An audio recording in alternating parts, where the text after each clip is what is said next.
সমস্ত তথ্য নথি থাকা সত্ত্বেও বড়জোড়া বিধানসভার বেশ কিছু মানুষের নাম বাদ পড়েছে। এরকম দুটি পরিবারের সঙ্গে দেখা করে তাদের পাশে থাকার বার্তা দিয়ে এলেন বড়জোড়া ব্লক তৃণমূল কংগ্রেসের সভাপতি কালিদাস মুখোপাধ্যায়। কালিদাস বাবু জানান, সমস্ত তথ্য ও নথি থাকা সত্ত্বেও কোনো মানুষের নাম যদি বাদ পড়ে তাহলে তার দল তৃণমূল কোনোভাবেই তা মেনে নেবে না।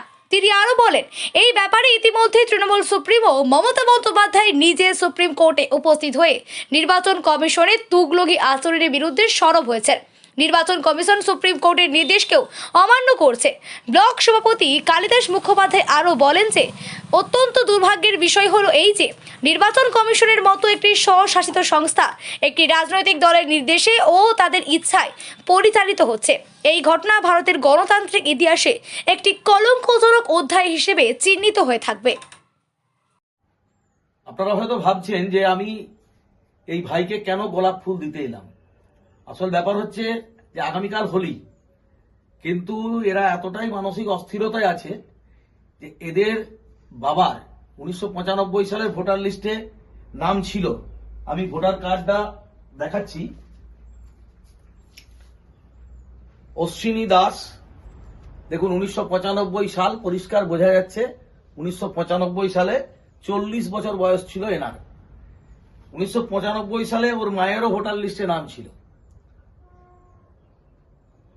এবং ওদের নিয়মিত যে কাগজ দেখানোর দরকার, অর্থাৎ পাট্টার কাগজ, সেটাও রয়েছে, সেটাও কিন্তু 1995 আগেই।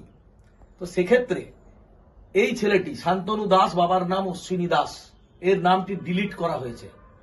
তো নির্বাচন কমিশন ওরফে নির্যাতন কমিশনের কাছে আমার বক্তব্য যে জ্যান্ত মানুষটাকে তো আপনারা দেখতে পাচ্ছেন, একটা কম বয়সী ছেলে, তার নামটা আপনারা ডিলিটেড করলেন, কারণ পর্যন্ত দর্শালেন না। এরপর ওর মুখ থেকে শুনে নিন যে ওর কি প্রতিক্রিয়া। ভাই তুমি বলো।